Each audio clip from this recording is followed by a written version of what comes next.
அனைவருக்கும் வணக்கம். புத்தாண்டு நட்சத்திர பலன்கள் 2026 வர இருக்கிற இந்த 2026ஆம் வருடம் நம்மளுடைய நட்சத்திரங்களுக்கு எந்த மாதிரியான சிறப்பு பலன்களை தரப்போகுது, அடுத்த 365 நாட்கள் ஒரு வருடம் நம்மளுடைய நட்சத்திரத்துக்கு எந்த மாதிரியான ஒரு வேவ்லென்த்தான பலன்களை கொடுக்க போகுது அப்படிங்கறத அந்த பதிவுல கம்ப்ளீட்டா பார்க்கலாம். மேலும் பதிவுல நான் நிறைய விஷயத்தை கம்ப்ளீட்டா எக்ஸ்பிளைன் பண்ணியிருக்கேன். அது மட்டும் இல்லாம பதிவை நான் வந்து 7 செக்மெண்டா பிரிச்சிருக்கேன். வித் டைம் லைனோட இருக்கு. டிஸ்கிரிப்ஷன்ல டைம் லைன் கொடுத்துருக்கேன். உங்களுக்கு எந்த பகுதியை பார்க்கணுமோ அதை மட்டும் நீங்க பார்த்துக்கலாம். 7 செக்மெண்டா பிரிச்சிருக்கேன்னு சொன்னேன். அது என்னென்ன அப்படின்னு பார்க்கும்போது ஃபர்ஸ்ட் ஃபேமிலி, அடுத்தது உத்தியோகம் தொழில், அடுத்தது பொருளாதாரம் கடன் சார்ந்த விஷயம், அடுத்து காதல் திருமணம் திருமண வாழ்க்கை திருமண முயற்சி இது சார்ந்த விஷயம், அதன் பிறகு குழந்தை பாகியம் பிள்ளைகள் சம்பந்தப்பட்ட விஷயம், அதன் பிறகு மாணவர்கள், அப்புறம் ஆரோக்கியம், இப்படி A to Z எல்லாத்தையும் நான் கவர் பண்ணி எடுத்துட்டு போயிருக்கேன். ஸோ பதிவை முழுமையா பாருங்க. வீடியோட எண்டிங்ல இந்த வருடத்துல நம்ம எந்த தெய்வத்தை வணங்குறது வழிபடுறது சிறப்பு, மேலும் சிம்பிளா நம்ம என்ன பரிகாரம் செய்யலாம், இந்த வருடத்தை செழுமைப்படுத்திக் கொள்றதுக்கு சிம்பிளா நம்ம என்ன பரிகாரம் செய்யலாம் அப்படிங்கறதையும் நான் கம்ப்ளீட்டா கவர் பண்ணியிருக்கேன். ஸோ பதிவை முழுமையா பாருங்க. கண்டிப்பா உங்களுக்கு பயனுள்ள ஒரு பதிவா இருக்கும். மேலும் வீடியோவை ஸ்டார்ட் பண்றதுக்கு முன்னாடி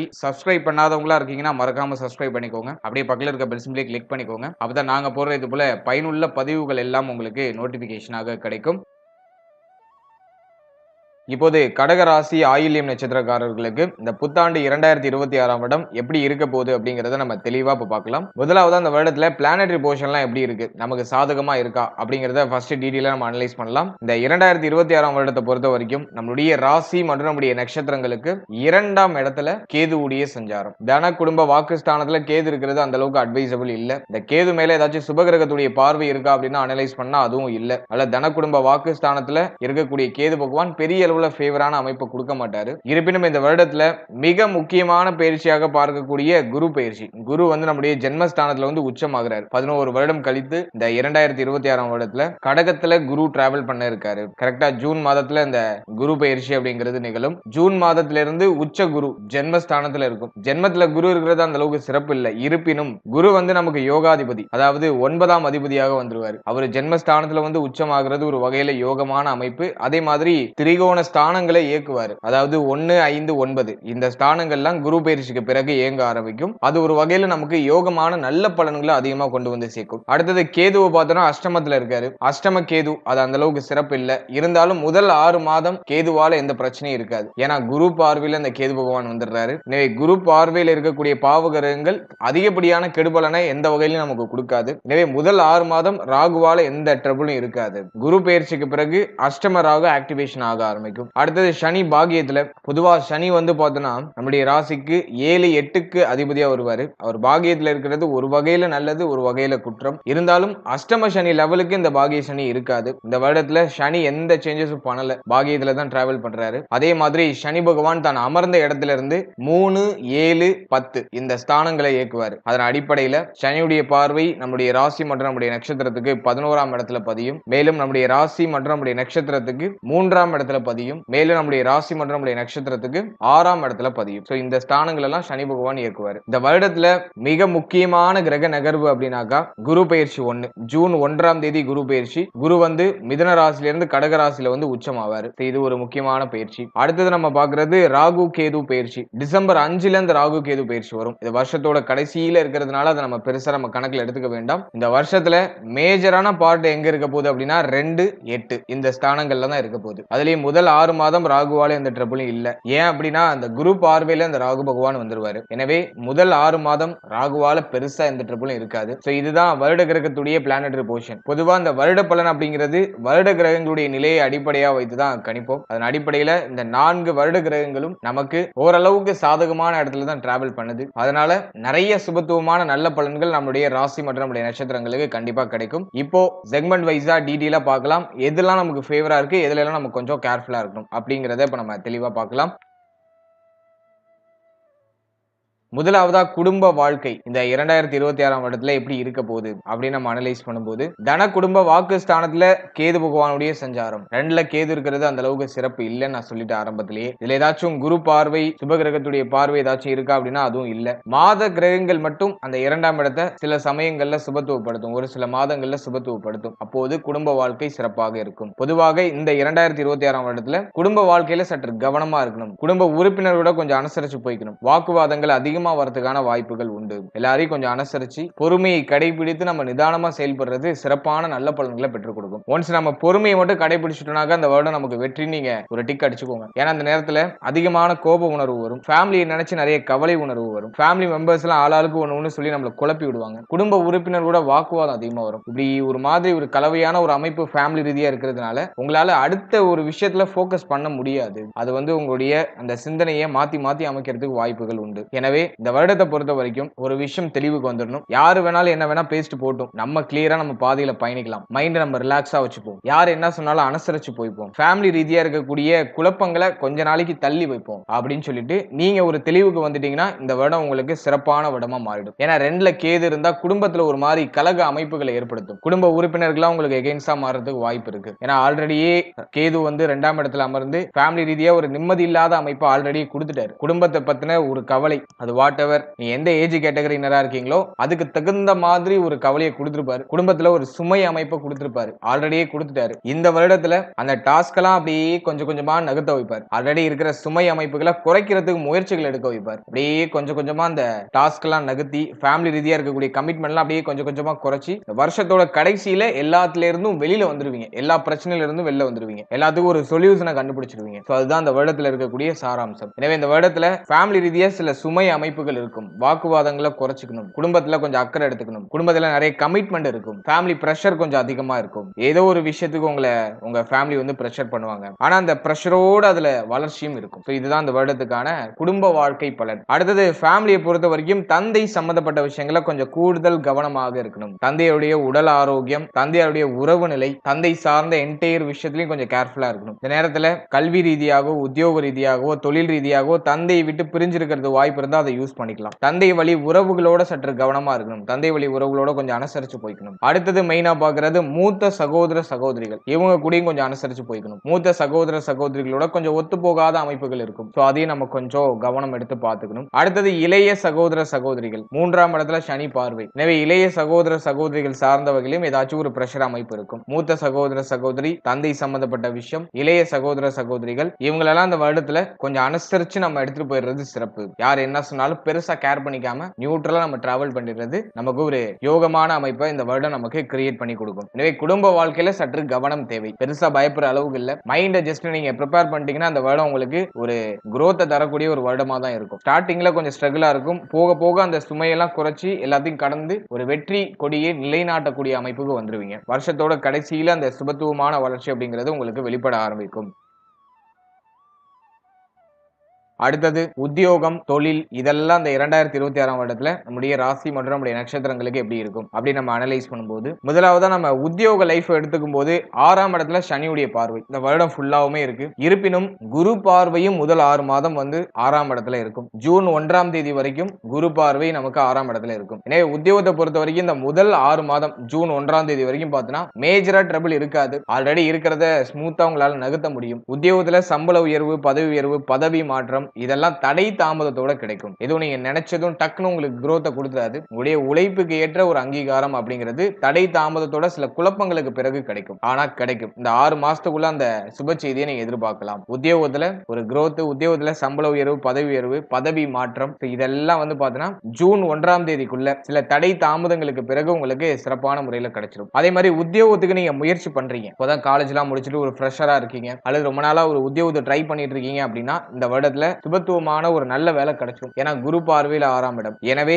வேலை இல்லாதவர்களுக்கு ஒரு நல்ல வேலை வாய்ப்பு அப்படிங்கிறது கிடைச்சிடும். சனியுடைய பார்வையும் 6ஆம் இடத்துல இருக்கிறதுனால பார்க்கக்கூடிய வேலையில ஒரு திருப்தி இருக்காது. எதுலயும் ஒரு மனம் ஒரு திருப்தி அடையாது. இன்னும் கொஞ்சம் பெட்டரா இருந்தா நல்லா இருக்கும் அப்படிங்கிற மாதிரியான எதிர்பார்ப்பு குணத்தை அதிகமா கொடுக்கும். சனியுடைய பார்வை 6ஆம் இடத்துல இருக்கிறதுனால உத்தியோகத்துல சில சுமை அமைப்புகள் இருக்கும். சக ஊழியர்களோட கொஞ்சம் ஒத்து போகாத அமைப்புகள்லாம் இருக்கும். எனவே முதல் 6 மாதம் வரைக்கும் பெருசா ட்ரபிள் இல்ல. அதாவது ஜூன் 1ஆம் தேதி வரைக்கும் பெருசா ட்ரபிள் இல்ல. ஜூன் 1ஆம் தேதிக்கு பிறகு உத்தியோகம் சம்பந்தப்பட்ட விஷயம், சக ஊழியர்களுடைய அந்த உறவு நிலை, இதுல எல்லாம் கொஞ்சம் கூடுதல் விழிப்புணர்வோட இருக்கணும். இந்த நேரத்துல உத்தியோகத்தை கைவிட்டு வேற உத்தியோகம் நான் ஜம்ப் ஆகுறேன், வேற உத்தியோகத்தை நான் தேடலான்னு இருக்கேன், ஆல்ரெடி இருக்கிறத விட்டுட்டு புதுசுக்கு நான் மாறுறேன் அப்படிங்கிற மாதிரியான ஐடியா எல்லாம் கொஞ்சம் மைனஸ்ல போய் முடியறதுக்கு வாய்ப்பு இருக்கு. எனவே இந்த வருடத்தை பொறுத்த வரைக்கும் முதல் 6 மாதம் உத்தியோகம் சார்ந்த வகையில ஒரு சுபத்துவமான வளர்ச்சி உண்டு. ஜூன் 1ஆம் தேதிக்கு பிறகு, அதாவது குரு பெயர்ச்சிக்கு பிறகு உத்தியோகம் சம்பந்தப்பட்ட விஷயங்கள்ல கொஞ்சம் கூடுதல் விழிப்புணர்வு விழிப்புணர்வோட இருக்கணும். ஜாப சேஞ்ச் பண்றது, ஜாப்ல ரிஸ்க் எடுக்கிறது, சோ இதெல்லாம் வந்து ஜூன் 1ஆம் தேதிக்கு பிறகு கொஞ்சம் அவாய்ட் பண்ணிக்கிறது நல்லது. அடுத்தது பயண யோகம் உண்டு. 6, 8, 12 சுபத்துவமா இருக்கு. அதனால வெளிநாடு போகணும்னு ட்ரை பண்றீங்கன்னா அதை இப்போ ட்ரை பண்ணீங்கன்னா அது கிளிக் ஆயிடும். இந்த 2026ஆம் வருடத்துல வெளிநாடு போய் சம்பாதிக்கணும்னு ஆசைப்படுறீங்க, அதுக்கு முயற்சி பண்றீங்கன்னா அந்த 2026 ஜனவரியிலேயே அது கிளிக் ஆகிறதுக்கு வாய்ப்புகள் அதிகபட்சமா உண்டு. எனவே பயண யோகம் சிறப்பு. பயணத்தால ஆதாயம் உண்டாகும். சொந்த ஊர்ல இருக்க முடியாது. உத்தியோகம் சார்ந்த வகையில வெளியூர், வெளிமாநிலம், வெளிநாடு போறதுக்கான யோகம் உண்டு. விபரீத ராஜயோகம், அதாவது வந்து 6 12ல போய் அமர்ந்திருக்காரு. எனவே சந்தர்ப்ப சூழ்நிலைகளால திடீர்னு ஒரு ஜாக்பாட், திடீர்னு ஒரு வாய்ப்பு, திடீர்னு ஒரு ஏற்றம், அதை வந்து இந்த வருடம் ஆரம்பத்திலேயே உங்களுக்கு கொடுத்துரும். 2026ல வெளிநாடு, வெளிமாநிலம், வெளியூர் போய் நீங்க சம்பாதிக்கணும்னு நினைக்கிறீங்க அப்படின்னா தாராளமா அதுக்கு அந்த எஃபோர்ட்டை நீங்க கொடுக்கலாம். அதுல வந்துட்டு ஒரு சுப செய்தி தாராளமா கிடைக்கும். உத்தியோக ரீதியா முதல் 6 மாதம் ஏற்றத்தை கொடுக்கும். ஜனவரி 1ல இருந்து ஜூன் 1ஆம் தேதி வரைக்கும் உத்தியோக ரீதியா எந்த ட்ரபிளும் இருக்காது. மேஜரா எந்த ட்ரபிளும் இருக்காது. ஜூன் 1ஆம் தேதிக்கு மேல உத்தியோகம் சார்ந்த விஷயங்கள்ல கொஞ்சம் கவனமா இருக்கணும், விழிப்புணர்வோட இருக்கணும். அடுத்தது நம்ம தொழில் லைஃப் அனலைஸ் பண்ணும்போது தொழில் வாழ்க்கை இந்த வருடத்துல எப்படி இருக்குன்னு பார்க்கும்போது ஜீவனஸ்தானம் அப்படின்னு சொல்லக்கூடிய 10ஆம் இடம் பெரிய அளவுல பாதிக்கப்படல. எனவே இந்த வருடத்தை பொறுத்த வரைக்கும் தொழில் ரீதியா நல்ல ஏற்றம் இருக்கும். நீ என்ன பிசினஸ் பண்ணாலும் சரி தொழில் ரீதியா நல்ல ஏற்றம் இருக்கும். அதே போல அஷ்டமத்துல ராகு இருக்கிறதுனாலையும் 12ஆம் இடத்துல குரு இருக்கிறதுனாலையும் தொழில்ல நிறைய விரைய செலவுகள் ஏற்படுறது வாய்ப்பு இருக்கு. நிறைய நஷ்ட செலவுகள் ஏற்படலாம். தேவையில்லாத விஷயத்த பிரம்மாண்டமா சிந்தனை பண்ணி பிரம்மாண்டமா அந்த செலவு பண்ணி அதுல ஏதாச்சும் ஒரு லாக்ல போய் மாற்றுறதுக்கு வாய்ப்பு இருக்கு. கடன் வாங்கி பிசினஸ் பண்ணி மாற்றதுக்கு வாய்ப்பு இருக்கு. இது போன்ற சின்ன சின்ன மைனஸ் தான் இருக்கு. மற்றபடி வந்து 10ஆம் இடம் சுபத்துவமா இருக்கிறதுனால தொழில் சார்ந்த விஷயங்கள்லாம் கிளிக் ஆகும். தொழில் சார்ந்த விஷயங்கள்ல பெரிய அளவுல ப்ராஃபிட் உங்களால பார்க்க முடியலனாலும் பெரிய அளவுல நஷ்டம் இல்லாம இருக்கும். போட்ட பணத்தையாச்சும் ரிட்டர்ன் எடுத்துடலாம். அந்த மாதிரியான ஒரு டைம் பீரியட் தான். சனியுடைய பார்வை லாபஸ்தானத்துல இருக்கு. அதெல்லாம் வந்து நினைச்ச மாதிரி போலங்கிற மாதிரி ஒரு ஏக்க அமைப்பு கொடுக்கும். இந்த வருடத்தை பொறுத்த வரைக்கும் ஆல்ரெடி நீங்க ஒரு பிசினஸ் பண்ணிட்டு இருக்கீங்க அப்படின்னா அதுல வந்து growth-ம் இல்ல, டவுனும் இல்ல, அப்படியே ஒரு அளவுக்கு ஆவரேஜா நகர்த்திட்டு போகும், நியூட்ரலா எடுத்துட்டு போகும். நீங்க புதுசா பிசினஸ் ஸ்டார்ட் பண்ணலாம்னு நினைக்கிறீங்கன்னா அதுக்கு இது ஃபேவரான டைம் இல்ல. புதுசா நீங்க பிசினஸ் ஸ்டார்ட் பண்ணணும், இப்பதான் நம்ம இன்வெஸ்ட்மெண்ட் பத்தி யோசிக்கிறீங்க அப்படின்னாக்கா இப்ப கடன் சிந்தனையை அதிகமா கொடுக்கும். ஒரு விஷயத்தை செயல்படுத்துறது கடன் வாங்கக்கூடிய அந்த சிந்தனையை கொடுக்கும். ஏன்னா 6ஆம் இடம் சுபத்துவம் அடைஞ்சிருக்கு. தொழிலுக்காக கடன் வாங்க வேண்டிய சூழ்நிலைகள் ஏற்படலாம். கடன் வாங்கி இன்வெஸ்ட் பண்ணுவோம், கடன் வாங்கி மாற்றம் பண்ணுவோம் அப்படிங்கிற மாதிரியான சிந்தனைகளை கொடுக்கும். எனவே இந்த வருடத்தை பொறுத்த வரைக்கும் லாபத்தை சனி பார்த்து கொஞ்சம் பங்கப்படுத்தி இருக்கக்கூடிய ஒரு அமைப்பு. அதாவது லாபஸ்தானத்தை சனி பார்த்து இந்த லாபஸ்தானத்தை கொஞ்சம் கெடுக்கக்கூடிய அமைப்புல இருக்கு. அதனால நீங்க இன்வெஸ்ட் பண்றீங்கனாக்கா அதுக்கான ரிட்டர்ன்ஸ் டக்குனு உங்களுக்கு கிடைக்காது. நீங்க இன்வெஸ்ட் பண்றதுக்கான அந்த ப்ராஃபிட் ரொம்ப நாள் கழிச்சு தான் உங்களுக்கு கிடைக்கும். கொஞ்சம் டிலே ஆகுங்கிற மாதிரியான ஒரு அமைப்பு. எனவே நியூ பிசினஸ் ஸ்டார்ட் பண்றதுக்கு இது சரியான நேரம் இல்ல. ஆனா ஆல்ரெடி நீங்க ஒரு பிசினஸ் பண்ணிட்டு இருக்கீங்க அப்படின்னா அதுல ஒரு ஏற்றத்தை கொடுத்துரும். அதாவது நஷ்டத்துல போகாம ஓரளவுக்கு நியூட்ரலா உங்களை சேஃபான ஜோன்ல அழைச்சிட்டு வந்துரும். அதனால ஆல்ரெடி பிசினஸ் பண்றவங்க எதை நினைச்சு பயப்பட வேண்டாம். உங்களுடைய ரெகுலர் ரொட்டீனை நீங்க ப்ராப்பரா நீங்க பண்ணிட்டே இருங்க. அதுல சுப வளர்ச்சி தாராளமா உண்டு. New business new start up ஏதாச்சும் யோசிக்கிறீங்கன்னா கொஞ்சம் பொறுமையா இருங்க. அவசரப்பட்டு அதிகமா கடன் வாங்கி இதுலயும் போய் சிக்கிக்க வேண்டாம். கொஞ்சம் பொறுமையா இருந்து உங்களுடைய ஜனனகால ஜாதகத்துல யோக தசை நடக்குதா அவயோக தசை நடக்குதான்னு உங்க குடும்ப ஜோதிடத்தை ஒரு வாட்டி அனலைஸ் பண்ணிட்டு உங்களுடைய முக்கியமான மாற்றங்கள் முக்கியமான முடிவுகளை செய்யறது சிறப்பு. கோச்சார ரீதியா நியூ இன்வெஸ்ட்மெண்ட்டுக்கு அட்வைசபிளான டைம் பீரியட் இது கிடையாது. அடுத்தது நம்ம பார்க்கிறது பொருளாதாரம், கடன் சார்ந்த விஷயம். இதெல்லாம் இந்த 2026ஆம் வருடத்துல எப்படி இருக்க போகுது அப்படின்னு நம்ம அனலைஸ் பண்ணும்போது முதல்ல பொருளாதாரத்தை நம்ம எடுத்து அனலைஸ் பண்ணோம்னாக்கா லாபஸ்தானத்துல சனியுடைய பார்வை, 2ஆம் இடத்துல கேது, 12ஆம் இடத்துல குரு, சொல்லவே வேண்டாம். கடகத்துடைய நட்சத்திரங்கள் எல்லாம் வந்து பார்த்தோம்னா இப்போ கடுமையான விரைய செலவுல இருப்பாங்க. நிறைய சுப விரைய செலவாகும். அது ஒரு வகையில சிறப்பு. வீட்டுக்கு தேவையான விஷயம், உங்களுக்கு தேவையான விஷயம், ஃபியூச்சருக்கு தேவையான விஷயம், இப்படி ஒண்ணு மாத்தி ஒண்ணு சுப விரைய செலவு வரிசையா வந்துட்டே இருக்கும். ஓட்டக்கூடத்துல தண்ணி நிரப்புற எவ்வளவு சம்பாதிச்சாலும் சேமிக்க முடியாது. அது ஏதோ ஒரு வகையில் அப்படியே கரைஞ்சிக்கிட்டே போகும். பொருளாதார ரீதியா ஒரு தன்னிறைவு அடைய முடியாத ஒரு சூழ்நிலை இந்த வருடத்துல இருக்கு. 2026ஆம் வருடத்தை பொறுத்த வரைக்கும் முதல் 6 மாதம் அதிகமான சுபவிரய செலவுகள் இருக்கும். ஏதாச்சும் சுப மாற்றம் பண்ணணும்னு நினைக்கிறீங்கன்னா தாராளமா பண்ணுங்க. வீட்டுல ஏதாச்சும் மங்களகரமான மாற்றம் பண்ணணும்னு நினைக்கிறீங்கன்னா தாராளமா பண்ணுங்க. ஏன்னா எப்படியும் கையில இருக்கிற பணம் கரைய போகுது. அதை சுப வளர்ச்சிக்கு பயன்படுத்திக்கிறது சிறப்பு. லாபஸ்தானத்தை சனி பகவான் கனெக்ட் பண்றாரு. குரு பகவான் மற்றும் சனி பகவான் 2 கிரகமும் வந்து 6ஆம் இடத்தை கனெக்ட் பண்ணுது. ஏதோ ஒரு நல்ல மாற்றத்திற்காக கடன் வாங்க வேண்டிய சூழ்நிலைகள் ஏற்படலாம். கடன் வாங்கி ஏதாச்சும் மாற்றம் பண்றதுக்கு ஐடியா பண்ணலாம். இப்படி ஒரு மாறுபட்ட சிந்தனையை கொடுக்கும். பொருளாதாரத்தை பொறுத்த வரைக்கும் திருப்தி அமைப்புகள் இருக்காது. மன ரீதியா திருப்தி இருக்காது. கையில இருக்க தங்க அணிகலன்கள் அடகுக்கு போகக்கூடிய சூழ்நிலை இருக்கும். அல்லது ஆல்ரெடி அடகுல இருக்கலாம். ஏன்னா போன வருஷத்துலயும் 9ஆம் இடத்தை தான் சனி பகவான் ஆக்டிவேஷன் பண்ணாரு. நிறைய பேருக்கு ஆல்ரெடி கோல்டு லோன் இருக்கும். அப்படி இல்லைன்னா இப்போ அந்த கோல்டு லோன் வாங்குறதுக்கு ஐடியா பண்ணுவீங்க. இந்த வருடத்தை பொறுத்த வரைக்கும் செலவு அதிகமா இருக்கும். ஆனா அது எல்லாம் சுப விரைய செலவா இருக்கும். எதுவும் தண்ட விரைய செலவா போகாது. அது இந்த வருடத்துல இருக்கிற ஒரு பாசிட்டிவான விஷயம். உடைய எண்ணங்கள், தேவைகளை பூர்த்தி செய்யறதுக்கு தேவையான பொருளாதாரத்தை இந்த வருடம் உங்களுக்கு கொடுத்துரும். அதுலயும் எந்த மைனஸும் இல்ல. சில சமயங்கள்ல இந்த ஜூன் 1ஆம் தேதிக்குள்ள பார்த்தனா சுப விரைய கடன் வாங்க வேண்டிய சூழ்நிலைகள் ஏற்படலாம். ஏன்னா வந்து 6ஆம் இடத்தை குரு பார்த்து ஆக்டிவேஷன் பண்ணிடுறாரு. ஏதாச்சும் ஒரு நல்ல மாற்றத்துக்கு, மங்களகரமான மாற்றங்களுக்கு ஏதாச்சும் கடன் வாங்க வேண்டிய சூழ்நிலைகள் ஏற்படலாம். மற்றபடி இந்த வருடத்தை பொறுத்த வரைக்கும் பொருளாதாரம் உங்களுக்கு ஓரளவுக்கு சப்போர்ட் பண்ணும். தேவைகள், எண்ணங்களை இதெல்லாம் பூர்த்தி ஆகும். மைண்ட்ல வச்சிருக்க பிளானை எக்ஸிக்யூட் பண்றதுக்கான வாய்ப்புகள் கிடைக்கும். அதெல்லாம் இந்த வருடத்துல ஒரு சுபத்துவமா நம்ம எடுத்துக்கலாம். அடுத்தது நம்ம கடன் சார்ந்த விஷயங்களை அனலைஸ் பண்ணும்போது இந்த வருடத்தை பொறுத்த வரைக்கும் கடனை கட்டி முடிக்கிறதுல ரொம்ப மும்முரமா இருப்பீங்க. ஆல்ரெடி ஏதாச்சும் லோன் எடுத்திருக்கீங்க, ஒரு கடன் இருக்கு, தங்கம் அணிகலன்கள் ஏதாச்சும் அடகுல இருக்கு அப்படின்னா அந்த பணம் அந்த கடனை கட்டி முடிச்சு அந்த கடன் பிரச்சனையில நம்ம வெளில வரணும் அப்படிங்கறதுல மும்முரமா இருப்பீங்க. அதுவும் சிறப்பு. ஒரு சிலர் பழைய கடனை முடிச்சு புதுசா ஏதாச்சும் ஒரு நல்ல மாற்றத்துக்கு கடன் வாங்குவாங்க. அந்த சூழ்நிலைகளும் இந்த வருடத்துல உண்டு. இருப்பினும் இந்த வருடத்தை பொறுத்த வரைக்கும் முதல் 6 மாதம் சுப விரைய செலவு உண்டு, சுப விரைய கடன் உண்டு. புதுசா கடன் வாங்குறதுக்கான அந்த மைண்ட் செட் யாச்சும் இந்த வருடம் கிரியேட் பண்ணும். முதல் 6 மாதம், அதாவது ஜூன் 1ஆம் தேதிக்குள்ள. ஜூன் 1ஆம் தேதிக்கு பிறகு கடன் பிரச்சனை எல்லாம் குறைக்கிறதுக்கு முயற்சி பண்ணுவீங்க. 6ஆம் இடத்தை சனி பகவான் ஆக்டிவேஷன் பண்ணாலும் குருவுடைய பார்வை சனி மேல பதிஞ்சிரும். அதனால ஜூன் 1க்கு பிறகு கடன் சுமையை குறைக்கிறதுக்கு முயற்சி பண்ணுவீங்க. கடன் சார்ந்த பிரச்சனைகளை குறைக்கிறதுக்கு முயற்சி பண்ணுவீங்க. எனவே கடன் சார்ந்த விஷயமும் நமக்கு வந்து பெருசா ட்ரபிளா இல்ல. இந்த வருடம் வந்து ஆல்மோஸ்ட் நமக்கு ஃபேவரா இருக்கு. பழைய கடன் அழியுது, புதுசா கடன் உருவாகுது. கடன் வாங்கி மங்கள மாற்றம், சுபத்துவமான மாற்றம், ஃபேமிலிக்கு தேவையான செலவு இதெல்லாம் செய்றோம். 2ல கேது இருக்கிறதுனால குடும்பத்துல செலவு அதிகமா இருக்கும். ஃபேமிலி ரீதியா நிறைய செலவு இருக்கும். மாத்தி மாத்தி மாத்தி மாத்தி குடும்ப உறுப்பினர்களுக்கோ அல்லது ஃபேமிலி சம்பந்தப்பட்ட விஷயங்களுக்கோ ஏதோ ஒரு வகையில செலவு வந்துகிட்டே இருக்கும். ஆனா அதெல்லாம் உங்களுக்கு மேஜரா ட்ரபிள கொடுத்துறாது. அது இந்த வருடத்துல இருக்கிற ஒரு பியூட்டியான விஷயம். ஏன்னா குரு உச்சமாகிற வருடம். அதான் மேஜரா எதுவும் ட்ரபிள கொடுத்துறாது. ஜூன் மாதம் 1ஆம் தேதிக்கு பிறகு கடன் பிரச்சனையை குறைக்கணும் அப்படிங்கறதுல ரொம்ப மும்முரமா இருப்பீங்க. கடன் சார்ந்த சிந்தனைகள்லாம் அதிகமாகும். கடன் எவ்வளவு இருந்தாலும் இந்த கடனை கட்டி முடிக்கணுங்கிற ஒரு தெளிவான ஒரு முடிவுக்கு வருவீங்க. சோ அதெல்லாம் நம்ம வந்து ஒரு பாசிட்டிவா எடுத்துக்கலாம்.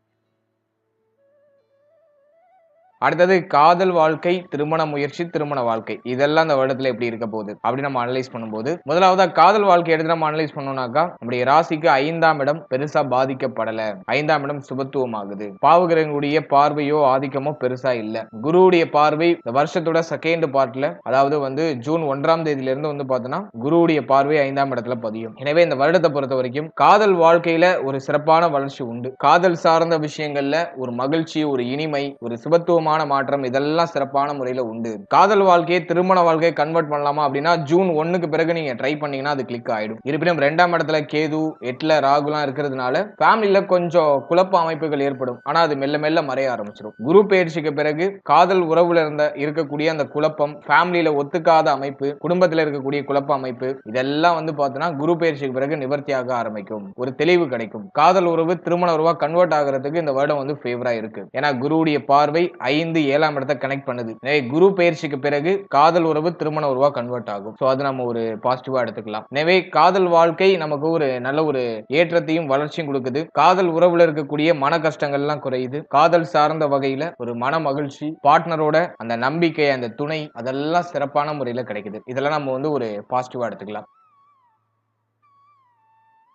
அடுத்தது திருமண முயற்சி இந்த வருடத்துல ஒரு பாசிட்டிவான ரிசல்ட்டை கொடுக்குமா அப்படின்னாக்கா இந்த வருடத்துல தாராளமா கொடுக்கும். ஏன் அப்படின்னா இப்போ சுபவிரய செலவு இருக்குன்னு சொல்லிட்டேன். ஸ்டார்டிங்லேயே அதை நான் சொல்லிட்டேன். இந்த ஜனவரில இருந்து நீங்க ஸ்டார்ட் பண்ணலாம். திருமண முயற்சிகளை தாராளமா ஸ்டார்ட் பண்ணலாம். ஜூன் 1க்கு பிறகு மேக்சிமம் நிறைய பேருக்கு சுப செய்தி கிடைச்சிடும். ஏன்னா 7ஆம் இடத்த குரு உச்ச குரு, அதுவும் உச்சமாக இருக்கக்கூடிய குரு பகவான் 7ஆம் இடத்தை கனெக்ட் பண்றாரு. சம சப்தம பார்வையால 7ஆம் இடத்தை பார்க்கிறாரு. 7 கூடியவர் 9ல வலிமையா தான் இருக்காரு. எனவே திருமண முயற்சியை தாராளமா மேற்கொள்ளலாம். இந்த வருடத்துல 95% திருமண முயற்சிகள்ல சுப செய்திகள் கிடைக்கும். சுப விரய செலவு திருமணம் சார்ந்த வகையில மேக்சிமம் இருக்கும். 95%. இன்னும் ஒரு 5% உங்களுடைய ஜனனகால ஜாதகத்துல நல்ல தசா புக்தி நடக்கணும். திருமணத்தை உங்களுக்கு கொடுக்கக்கூடிய தசா புக்தி, குறிப்பா 3 7 11 இந்த ஸ்தானங்கள் உங்களுடைய ஜனனகால ஜாதகத்துல இயங்கினாலே இந்த வருடத்துல 100% திருமண முயற்சிகள் வெற்றியை கொடுத்துரும். திருமணம் சார்ந்த வகையில சுப செய்தி தாராளமா இந்த வருடத்துல கிடைக்கும். திருமண வயதுல இருக்கக்கூடியவர்களுக்கு இந்த வருடத்துல திருமணம் நிச்சயமாகிறது, திருமணம் நடக்கிறது இதெல்லாம் சுபத்துவமா இருக்கும். நல்ல அந்த முயற்சிகளை தாராளமா செய்யலாம்.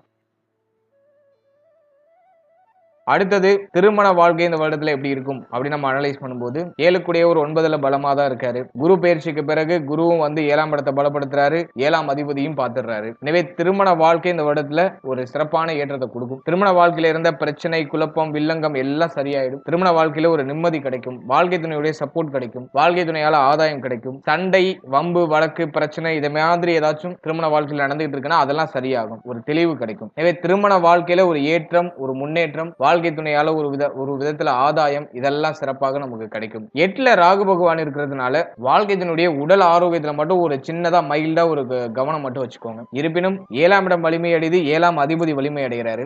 வாழ்க்கை துணையால மேஜரா எந்த ட்ரபிளும் இருக்காது. சின்னதா அவங்களுடைய உடல் ஆரோக்கியத்தை மட்டும் கொஞ்சம் கேர் எடுத்துக்கோங்க. உங்களுடைய பேச்சு வார்த்தைகளை நிதானமா இருங்க. ஏன்னா கேது 2ல இருக்கும்போது என்ன பேசுறதுன்னு தெரியாம டக்குன்னு வார்த்தையை உணர்ச்சி வசப்பட்டு விடுறதுக்குலாம் வாய்ப்பு இருக்கு. ஆல்ரெடி ஏதாச்சும் திருமண வாழ்க்கையில பிரச்சனை போயிட்டு இருந்துச்சுன்னா இப்ப ஒண்ணு சேர்றதுக்கான வாய்ப்புகள்லாம் உண்டாயிடும். ஆனா பழைய கதையை திரும்ப கலரக்கூடாது. நடந்து முடிஞ்ச விஷயத்தை பத்தி ஒருபோதும் பேசக்கூடாது. ஏன்னா கேது அந்த பேச்சுவார்த்தைகளை எடுப்பாரு. அதை மட்டும் கொஞ்சம் நியூட்ரலைஸ் பண்ணிக்கோங்க. மற்றபடி வாழ்க்கை துணை சார்ந்த வகையில என்ன மன வருத்தம் இருந்தாலும் அது நிவர்த்தி ஆகும். பிரச்சனைகள்லாம் ஒரு முடிவுக்கு வரும். திருமண வாழ்க்கை இந்த வருடத்துல சிறக்க ஆரம்பிக்கும். திருமண வாழ்க்கையில இருந்த பிரச்சனைகள் எல்லாமே நிவர்த்தி ஆயிடும். இதெல்லாம் நம்ம வந்து ஒரு பாசிட்டிவா எடுத்துக்கலாம்.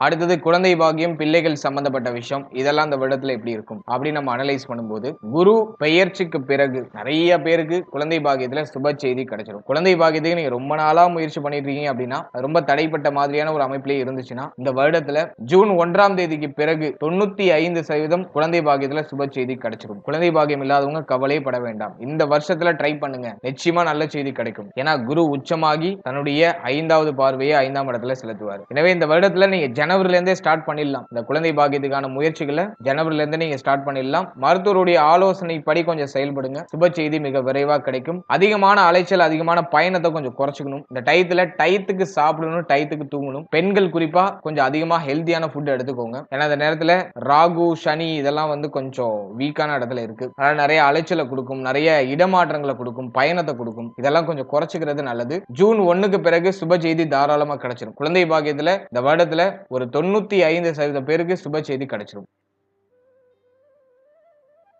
அடுத்தது பிள்ளைகள் சம்பந்தப்பட்ட விஷயங்களை பொறுத்த வரைக்கும் இந்த வருடம் பிள்ளைகளுக்கு ஒரு அபாரமான ஏற்றத்தை தரக்கூடிய ஒரு வருடமா இருக்கும். பிள்ளைகளுக்கு நிறைய சுப மாற்றங்கள் இந்த வருடத்துல நிகழும். பிள்ளைகளுடைய கல்வி சிறக்க ஆரம்பிக்கும். பிள்ளை பற்றி இருந்த கவலை, குழப்பம், பிரச்சனைகள் சரியாகும். பிள்ளைகளுக்கு சுப விசேஷம் ஏதாச்சும் பண்ணணும்னு நீங்க ஆசைப்படுறீங்கன்னா அது இந்த வருடத்துல தாராளமா செய்யலாம். திருமண வயதுல உங்களுக்கு மகளோ மகனோ இருக்காங்கன்னா அவங்களுக்கு இந்த வருடத்துல திருமண முயற்சிகள் வெற்றியை கொடுக்கும். திருமணம் சார்ந்த வகையில ஒரு சுப செய்தி மிக விரைவாகவே கிடைக்கும். அதே மாதிரி உங்களுடைய பிள்ளைகளுடைய வயதுக்கு தகுந்தாற் போல அவங்களுக்கு ஏதாச்சும் சுப மாற்றம் பண்ணணும், அவங்களுடைய எதிர்காலத்துக்கு ஏதாச்சும் ஒரு வளர்ச்சிக்காக ஏதாச்சும் ஒரு மாற்றம் பண்ணணும், கல்விக்காக ஏதாச்சும் ஒரு மாற்றம் பண்ணணும் அப்படின்னு ஆசைப்படுறீங்கன்னா அதெல்லாம் அந்த வருடத்துல செய்யலாம். அதுக்கெல்லாம் அந்த வருடம் வந்து சூப்பர் பாசிட்டிவா இருக்கு. எனவே பிள்ளைகள் சார்ந்த வகையில இருக்கக்கூடிய கவலைகளுக்கு ஒரு முற்றுப்புள்ளி வந்துடும். பிள்ளைகளுக்கு ஒரு ஏற்றம், வாழ்க்கையில ஒரு முன்னேற்றம் இதெல்லாம் சிறப்பான முறையில கிடைக்கும். பிள்ளைகளால உங்களுடைய பெயர் புகழ் அதிகரிக்க ஆரம்பிக்கும். உங்களுக்கு உங்களுடைய பிள்ளைகளால ஒரு நல்ல ஒரு அங்கீகாரம் கிடைக்கும். இதெல்லாம் நம்ம ஒரு சுபத்துவமா எடுத்துக்கலாம். இந்த 2026ஆம் வருடத்துல நிறைய பேருக்கு வந்து பார்த்தோம்னா குலதெய்வ வழிபாடு அதிகமா இருக்கும். குலதெய்வத்தை வழிபடுறதுக்கான பாக்கியம் உண்டாகும். நிறைய பேர் குலதெய்வத்தை வழிபடுறதுக்கு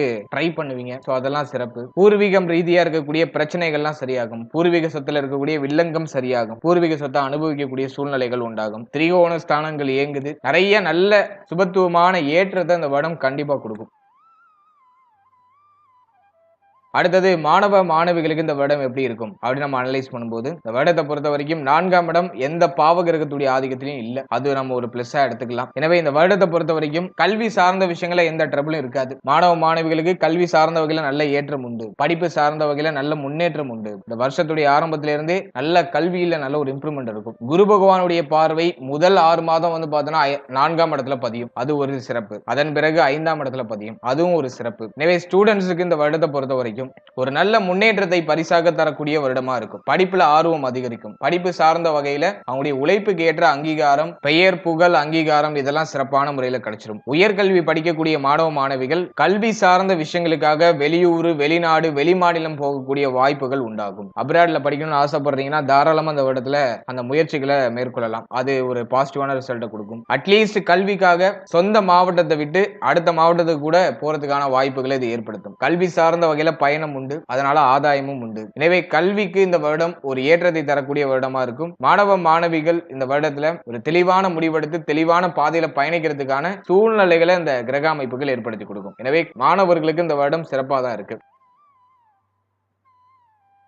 ஃபைனலா உடல் ஆரோக்கியம் சார்ந்த விஷயம் இந்த வருடத்துல எப்படி இருக்கும் அப்படின்னு நம்ம அனலைஸ் பண்ணும்போது, உடல் ஆரோக்கியத்தை பொறுத்த வரைக்கும் முதல் 6 மாதம் பெருசா ட்ரபிள் இல்ல. ஏன்னா அஷ்டமத்துல இருக்கிற ராகு குருவுடைய பார்வையில வந்துருவாரு. முதல் 6 மாதம் மேஜரா ட்ரபிள் இல்ல. இருப்பினும் ஃபேமிலி மெம்பர்ஸுக்கு அடிக்கடி மருத்துவ செலவு ஏற்படுற மாதிரி ஒரு ஃபீல்னஸ் கொடுக்கும். ஆனா உங்களுக்கு எதுவும் மேஜரா ட்ரபிள கொடுத்துறாது. ஆனா இந்த வருடத்தை பொறுத்த வரைக்கும் செகண்ட் பார்ட் ஜூன் 1க்கு பிறகு ஹெல்த், உங்களுடைய மனம் இதுல எல்லாம் கொஞ்சம் கூடுதல் விழிப்புணர்வோட இருக்கணும். ஏன்னா ஜென்மத்துக்கு குரு வந்துருவாரு. ராகு தனித்த ராகுவாக எந்த கிரகத்துடைய பார்வையிலும் இல்லாத அந்த ராகு பகவான் அஷ்டமஸ்தானத்தை கடுமையா இயக்க ஆரம்பிப்பாரு. எனவே இந்த வருடத்தை பொறுத்த வரைக்கும் ஹெல்த்ல கொஞ்சம் தனி அக்கறை எடுத்துக்கோங்க. இந்த நேரத்துல இளைப்பு நோய் அப்படின்னு சொல்லக்கூடிய உடல் பருமன் குறையக்கூடிய சூழ்நிலைகள் உண்டாகலாம். அதே மாதிரி உங்களுடைய நேத்திரம், கண் சம்பந்தமான விஷயங்கள்ல கவனமா இருக்கணும். உங்களுடைய முகத்துல அன்வான்டா ஏதாச்சும் பருக்கள் அல்லது அலங்கோலமான ஏதாச்சும் ஒரு சில சூழ்நிலையில் ஏற்படுறது வாய்ப்புகள் உண்டு. அதனால முகம் சம்பந்தப்பட்ட விஷயங்கள்ல கவனமா இருக்கணும். அடுத்து உங்களுடைய தொடை பகுதியில சற்று கவனம் தேவை. தொடை பகுதிகளில் ஏதாச்சும் வலிகளோ காயங்களோ ஏற்பட வாய்ப்புகள் உண்டு. அதுல கொஞ்சம் கவனம் செலுத்திக்கிறது நல்லது. அடுத்தது 6ஆம் அதிபதி லக்னத்துல வராரு. அதாவது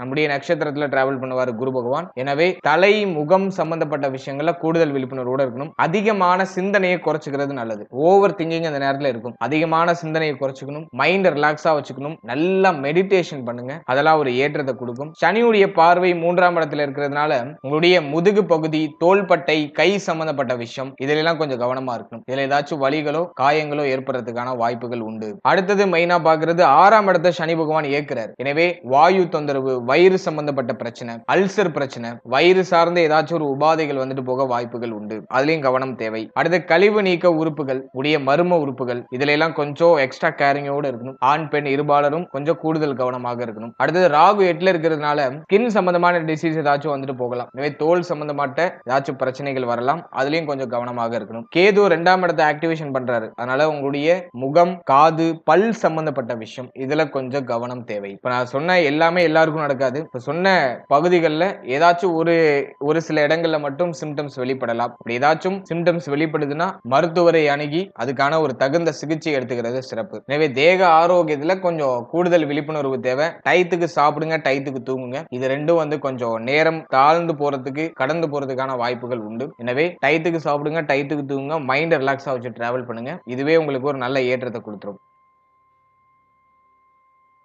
மேலும் இந்த வருடத்துல நமக்கு ஏற்படக்கூடிய அந்த கெடுபலன்களை குறைக்கிறதுக்கு ஏதாச்சும் பரிகாரம் இருக்கா, எந்த தெய்வத்தை அந்த வருடத்துல வழிபடுறது சிறப்பு அப்படிங்கறத இப்ப நம்ம பார்க்கலாம். முதலாவதா தெய்வ வழிபாடு அப்படின்னு எடுத்துட்டோம்னாக்கா 2ஆம் இடத்துல கேது. எனவே இந்த வருடத்தை பொறுத்த வரைக்கும் விநாயகர் வழிபாடு சிறப்பு. ஏன்னா கேது உங்களுக்கு பாதகத்தை விளைவிக்கக்கூடிய இடத்துல இருக்காரு. குடும்ப பிரச்சனை அதிகமா இருக்கு, குடும்பத்துல வந்து தொந்தரவு அதிகமா இருக்கு, குடும்பத்துல செலவு அதிகமா இருக்கு, குடும்பத்துல வாக்குவாதம் அதிகமா இருக்கு, குடும்பத்துல நிம்மதி இல்ல இப்படின்னு ஃபீல் பண்றவங்க விநாயகரை பிடிச்சுக்கோங்க. விநாயகர் வழிபாடு உங்களுக்கு ஒரு நல்ல ஏற்றத்தை கொடுக்கும். உங்க வீட்டுக்கு பக்கத்துல ஏதாச்சும் விநாயகர் கோவில் இருக்குன்னா அங்க போயிட்டு விநாயகரை மனம் உருகி வழிபட்டு விநாயகருக்கு செய்யக்கூடிய அந்த செயல்முறைகள், அதாவது வந்து அந்த தோப்பு காரணம் போடுவோம் இல்லையா, 2 காதையும் நல்லா புடிச்சுக்கிட்டு தோப்பு காரணம் போடுங்க. மேலும் அந்த விநாயகர் ஸ்தலத்தை அப்படியே சுத்தி வலம் வந்து விநாயகரை மனம் உருகி வழிபட்டு விநாயகர் அருளை பெற்று வர்றது சிறப்பு. மேலும் பிள்ளையார்பட்டி போயிட்டு வரதுக்கான வாய்ப்பு கிடைச்சதுனாக்கா அங்கேயும் ஒரு வாட்டி போயிட்டு விநாயகரை வழிபட்டு பிள்ளையார்பட்டியில போய் ஒரு தரிசனம் செய்து வர்றது இந்த வருடத்துல உங்களுக்கு ஒரு நல்ல ஏற்றத்தை கொடுக்கும். குடும்பம் சார்ந்த வகையில் இருக்கக்கூடிய கவலைகளுக்கு ஒரு முற்றுப்புள்ளியை வைக்கும். அதே மாதிரி வீட்டுல வந்து விளக்கெண்ணெய் கொண்டு தீபம் போடுறது சிறப்பு. அது வந்து தேக ஆரோக்கியத்தை பலப்படுத்தும். உடைய பெயர் புகழை வந்து அதிகரிக்கும். வீட்டுல விளக்கேற்றி தினமும் காலையில பிரம்ம முகூர்த்தத்துல விளக்கெண்ணெய் கொண்டு தீபம் ஏற்றி இறைவனை வழிபட்டு வர்றது தேக ஆரோக்கியம், உடைய பெயர் புகழ், உற்றார் உறவினர்கள் இது சார்ந்த விஷயங்கள்ல இருக்கக்கூடிய குறைகள் பிரச்சனைகள் எல்லாமே விலக ஆரம்பிக்கும். மேலும் கேது பகவான் சூரியனோட வீட்டுல இருக்கிறதுனால தினமும் காலையில எழுந்து சூரிய நமஸ்காரம் செய்யறது சிறப்பு. சூரிய பகவானை வழிபடுறது சிறப்பு. அதே போல பக்கத்துல இருக்கக்கூடிய சிவன் ஆலயம் போயிட்டு வர்றதும் சிறப்பு. இதை நம்ம இந்த தெய்வ வழிபாடு நம்ம சரியாக கடைபிடித்தாலே இந்த வருடத்துல இருக்கக்கூடிய ஒரு 80% பிரச்சனைகள் நமக்கு குறைய ஆரம்பிக்கும். அதே மாதிரி நீங்க ஏதாச்சும் ஒரு நல்ல காரியம் சுப மாற்றம் ஏதாச்சும் பண்ண போறீங்கன்னா முதல்ல விநாயகரை வழிபட்டு அதன் பிறகு வந்து உடைய குலதெய்வத்தை அணுகி குலதெய்வத்தை வழிபடுறதும் சிறப்பு. இந்த வருடத்துல குலதெய்வ வழிபாடு அதிகமான முன்னேற்றத்தை கொடுக்கும். ஒரு முறையாச்சும் இந்த வருடத்துல உங்களுடைய குலதெய்வ குலதெய்வத்தை நேர்ல போய் பார்த்துட்டு ஒரு அர்ச்சனை செய்து குலதெய்வத்தை மனம் உருகி வழிபட்டு வர்றது சிறப்பு. இது மனசுல இருக்கக்கூடிய கலக்கங்களுக்கு ஒரு தெளிவை கொடுக்கும், சிந்தனை குழப்பங்களுக்கு ஒரு தெளிவை கொடுக்கும். எனவே ஏதாச்சும் ஒரு மங்களகரமான மாற்றம் பண்ண போறீங்கன்னா ஃபர்ஸ்ட் குலதெய்வத்தை வழிபடுங்க. குலதெய்வத்தை வழிபட்டு குலதெய்வத்துடைய அருளை பெற்று அதன் பிறகு அந்த விஷயத்தை செய்யும் போது அந்த மங்களகரமான விஷயத்துல எந்த தடை தாமதமும் இல்லாம சுப வளர்ச்சி அது கொடுக்கும். ஏன்னா 5ஆம் இடம் பலம் அடையுது. ஆனால் குலதெய்வத்துடைய அருள் இந்த வருடத்துல உங்களுக்கு கிடைக்கும். எனவே இந்த வருடத்துல குலதெய்வத்தையும் மனமுருகி வழிபடுறது உங்களுக்கு ஒரு நல்ல ஏற்றத்தை கொடுக்கும். அடுத்து பிராக்டிகலா ஏதாச்சும் பரிகாரம் பண்ணலாமா அப்படின்னு நம்ம பார்க்கும்போது, நான் பொதுவா எல்லா ராசிகளுக்கும் சொல்ற மாதிரி தான தர்மங்கள் அதிகமா செய்யுங்க. முக்கியமா உணவு தானம். விநாயகர் கோவில்ல உணவு தானம் போடுறதுக்கான வாய்ப்பு கிடைச்சதுன்னா, அன்னதானம் கொடுக்கறதுக்கான வாய்ப்பு கிடைச்சதுன்னா அதை செய்யுங்க. அது ஒரு ஏற்றத்தை கொடுக்கும், ஒரு மன நிறைவை கொடுக்கும். அதே மாதிரி ரோட்டு ஓரத்துல இருக்கக்கூடிய செயல்பட இயலாதவர்களுக்கு உங்களால முடிஞ்ச சின்ன சின்ன உதவிகளை செய்யுங்க. அது எவ்வளவு சின்னதா இருந்தாலும் பிரச்சனை இல்லை. உங்களால முடிஞ்ச அளவுக்கு ஒரு சின்ன சின்ன உதவிகளை பண்ணுங்க. அது உங்களுக்கு ஒரு நல்ல முன்னேற்றத்தை கொடுக்கும். இந்த உதவிகளை நீங்க செய்து வரும்போது உங்களை அறியாமலே உங்களை சுத்தி ஒரு பாசிட்டிவ் ஆரா கிரியேட் ஆகும். அது உங்களுக்கு ஒரு நல்ல ஒரு மோட்டிவேஷனை கொடுத்து அடுத்த கடத்து உங்களை உயர்த்தும். இது ஒரு பிராக்டிகலான பரிகாரம். அடுத்தது இந்த வருடத்துல ஒரு மிக மிக முக்கியமான பரிகாரமா நான் சொல்றது மெடிடேஷன். நல்லா மூச்சு பயிற்சி பண்ணுங்க. மைண்ட ரிலாக்ஸா வச்சுக்கிறதுக்கு தினமும் காலையில பிரம்ம முகூர்த்தத்துல, முடிஞ்சவங்க பிரம்ம முகூர்த்தத்துல, அப்படி இல்லைனாக்கா உங்களுக்கு எப்போ டைம் கிடைக்குதோ அப்பெல்லாம் நீங்க மெடிடேஷன்ல ஈடுபடுறது சிறப்பு. அது உங்க மைண்டை காம் டவுன் பண்ணி உடைய சிந்தனையை கூர்மைப்படுத்தும். எனவே தினமும் மெடிடேஷன் பண்ணுங்க. ஒரு 10 நிமிஷம் அதுக்காக ஒதுக்கிடுங்க. அதே மாதிரி தேக ஆரோக்கியத்தை வலிமைப்படுத்துறதுக்கு சூரியனுடைய ஒளியை தினமும் உள்வாங்கணும். அதுக்குதான் சூரிய நமஸ்காரம் சொன்னேன். காலையில அப்படியே எழுந்து சின்னதா நடைபயிற்சி, அப்படியே சூரிய ஒளி மேல படுற மாதிரி சின்னதா ஒரு நடைபயிற்சி, கை கால்களுக்கு ஒரு அசைவு கொடுங்க. அது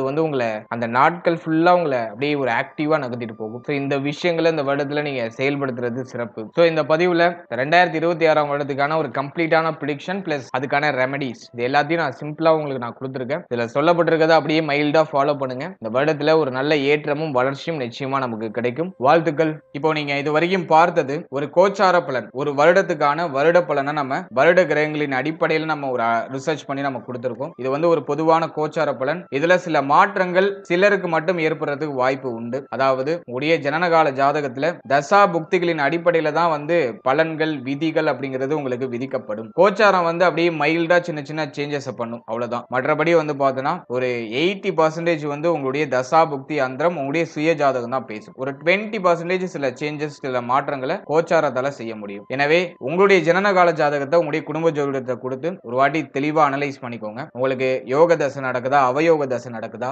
அப்படிங்கறத ஒரு வாட்டி செக் பண்ணிட்டு அதோட இந்த கோச்சாரத்தை எடுத்து நீங்க சூப்பர் கம்போஸ் பண்ணும்போது ஒரு சுப பலன்கள், ஒரு தெளிவான பலன்கள் அப்படிங்கிறது உங்களுக்கு கிடைக்கும். குறிப்பா நம்ம சொல்லணும்னா யோக தசை நடக்கிறவங்களுக்கு கோச்சாரத்துல எவ்வளவுதான் நெகட்டிவான ப்ரெடிக்ஷன் வந்தாலும் மேக்சிமம் அவங்களுக்கு பாசிட்டிவா தான் நடக்கும். அவயோக தசை நடக்கிறவங்களுக்கு கோச்சாரத்துல எவ்வளவு பாசிட்டிவா சொன்னாலும், எவ்வளவு பாசிட்டிவான ப்ரெடிக்ஷன் வந்தாலும் ஒரு 50% பார்த்தா உங்களுக்கு நெகட்டிவா நடக்கிறது வாய்ப்பு இருக்கு. எனவே யோக தசையா அவயோக தசையா அப்படிங்கறத கொஞ்சம் செக் பண்ணிட்டு அதன் பிறகு இந்த கோச்சாரத்தை நீங்க எடுத்து சூப்பர் கம்போஸ் பண்ணும்போது உங்களுக்கு தெளிவான ஒரு பலன், ஒரு தெளிவான ஒரு ஐடியா உங்களுக்கு கிடைச்சிடும். மேலும் நம்மளுடைய சேனல்ல இதுக்கு முன்னாடி சூரியன், சந்திரன், செவ்வாய், புதன், குரு, சுக்கிரன், சனி, ராகு, கேது இந்த கிரகங்கள் எல்லாம் 12 பாவத்துல எங்க இருந்தா யோகம் எங்க இருந்தா அவயோகம் அப்படிங்கிற ஒரு பேசிக்கான ஒரு ஜெனரல் அவேர்னஸ் ஒரு வீடியோ ஆல்ரெடி ரிலீஸ் பண்ணிருக்கோம். அது ஆல்ரெடி நல்ல சக்சஸ்ஃபுல்லா ரன் ஆயிட்டு இருக்கு. அந்த பதிவை நீங்க பார்க்கலனா டிஸ்கிரிப்ஷன்ல லிங்க் நான் கொடுத்திருக்கேன். சோ அதை நீங்க ஒரு வாட்டி செக் பண்ணி பாருங்க. உங்க ஜாதகத்துல இந்த நவகிரகங்கள் எங்க அமர்ந்திருக்கு அப்படிங்கறத ஒரு வாட்டி பார்த்துட்டு